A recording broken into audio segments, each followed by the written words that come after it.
Now, ministers will slash England's travel red list to what we think will be about a dozen countries, including Brazil, Mexico, South Africa.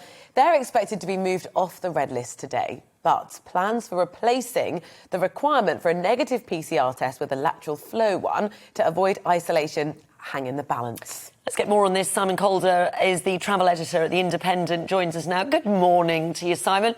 So what did you make and what do you make of these expected changes? Well, it's going to be, in the words of the travel industry, too little, too late. They absolutely want the red list scrapped. Just 10 days ago, Ireland completely tore up its red list. The chief medical officer said, actually, I can't see any point in doing this. The Delta variant is everywhere. So let's stop the red list and we'll let everybody out of hotel quarantine who's already there. The UK is a complete outlier. There are 54 different countries on this, including the whole of South America, places like Mexico, Tunisia, Thailand, South Africa. And the idea is that suddenly the government will discover that these places aren't so dangerous after all. And we are expecting, as you say, possibly 3/4 of the country of the countries to be taken off that red list. At the moment, anybody who lands here at Gatwick or any of the other UK airports from one of those countries, if they've been there in the past 10 days, you are going straight into hotel quarantine, and that will be £2,285. It's an effective travel ban, and the travel industry and many families saying it's causing enormous economic and emotional harm. And of course, Simon, we're just talking about England here because of health is devolved, so Scotland, etc. They'll all make their own independent decisions. But for England, at least, when might we get a bit more clarity on which countries are going to be taken off the red list?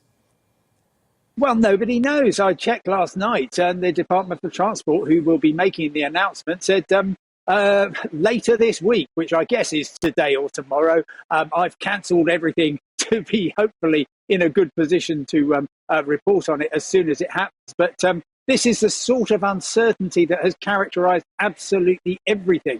And we had another extraordinary move last night, which was the Foreign Office suddenly deciding that they were in a good position to be able to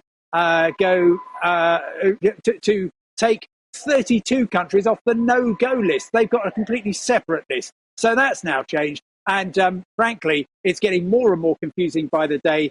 Everybody I'm speaking to just wants some simplicity and some transparency and a chance to go abroad, particularly for half-term holidays if you're in England, without having to fill in too many forms and pay hundreds of pounds in testing.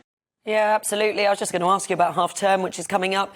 What's it like at Gatwick this morning? Because, you know, at the beginning of the week, we were hearing about Heathrow being pretty horrendous, long queues, admin situation was a nightmare. Yeah, oh, sure. Yesterday morning at Heathrow particularly, but also I think some other airports were affected. Problems with the E-gates again that we've seen. That was actually pretty much cleared up by lunchtime. In terms of number of passengers going out, well, it's looking sort of reasonably busy, but bear in mind that this is the smaller of Gatwick's two terminals. The larger South Terminal is completely empty. It hasn't been in use for a year and a half. So Gatwick, the worst affected of all major European airports, but certainly the UK as a whole is a real outlier in terms of not restarting flights. And the travel industry say this is entirely because of very complicated, expensive and onerous travel restrictions. Yeah. And Simon, what's happening with testing? When does the PCR get replaced with the lateral flow test? Well, I was hoping you'd tell me. No, of course, I asked this question last night as well, and they said they will make an announcement in due course. Bear in mind, we have been promised, and it's too late for parents in Scotland, but for England and Wales, we've been promised that there will be a change from the expensive 50, 60, 70 pound PCR test on day 2 when you get back to a lateral flow test, which would be typically half the cost. But there's no details about it. And we've even had this suggestion floated that you're going to have to get home, put the kettle on, and then film yourself swabbing your throat and your nose in order to prove to the government that you've properly taken the test. What a world we are living in. I just want to go on holiday.